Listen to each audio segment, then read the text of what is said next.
over the last, I think we're almost in our high days of 70-something into this pandemic. Our police department has gone through a succession of changes and alterations in order to contend with providing good police service while protecting our workforce so we can provide services.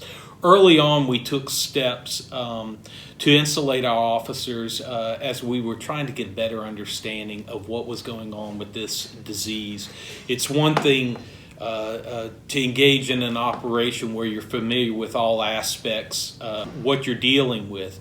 This one, we as a community, as a society, and more importantly as a police department, really didn't know what we had to contend with. Early on, the concern was, what if our whole agency contracts it, or what if there's enough people rendered unable to work to where we couldn't offer police services? And it was very concerning. So some of the things we did is try to mitigate contact, which is odd in policing. We told our officers to back off traffic stops unless they were observing dangerous behavior where it could have hurt somebody. But, no tags, no turn signals, those kind of things, we backed our officers off. We asked the public that when we would come to their homes, if they could exit and come and meet with the officers. And we did that, and I think it was fruitful. You never know what you prevented in a circumstance like this, but we do believe we were able to mitigate it. To date, we've only had one officer who tested positive for COVID and was out for a duration of time, and he has since returned to work. And we have lightened up with some of our restrictions as we've better understood the use of social distancing and PPEs. But something we knew all along is there are inherent risks to being a police officer. Long before there was COVID, there was AIDS, there were other diseases that we knew as we engage our public in rendering police services, we're going to be exposed to that. I remember when I was a police officer having blood splattered on me and having to go through a whole battery of tests for months to see if I contracted anything. And that's part of what we accepted in this field.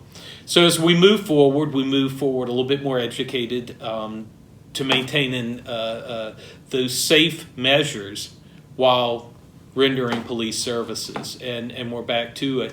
And right as we're getting that stability under us, we have now migrated into national unrest associated with the events that have occurred in Minneapolis. And again, we're having to get with our officers and coordinate how we move. But I think what has prepared us for this is what we've done every day.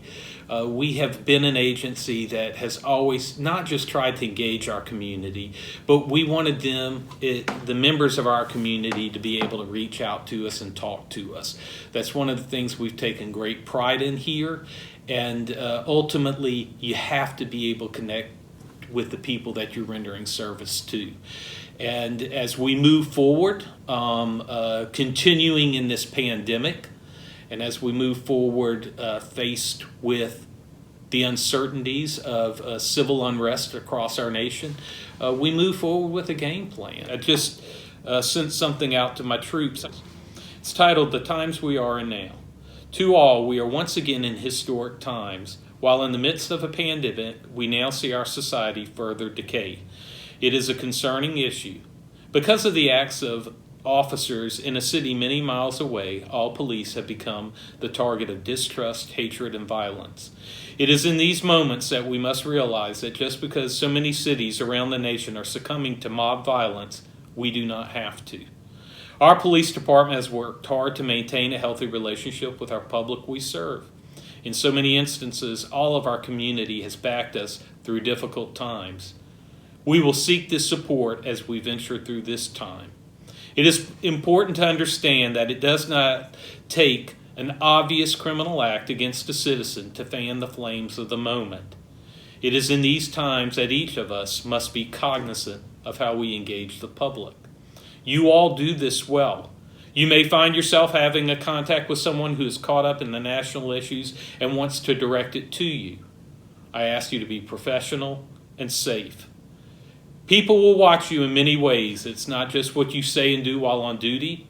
How you present yourself, your beliefs and your opinions in conversations or social media can be viewed as positive or negative view on our department.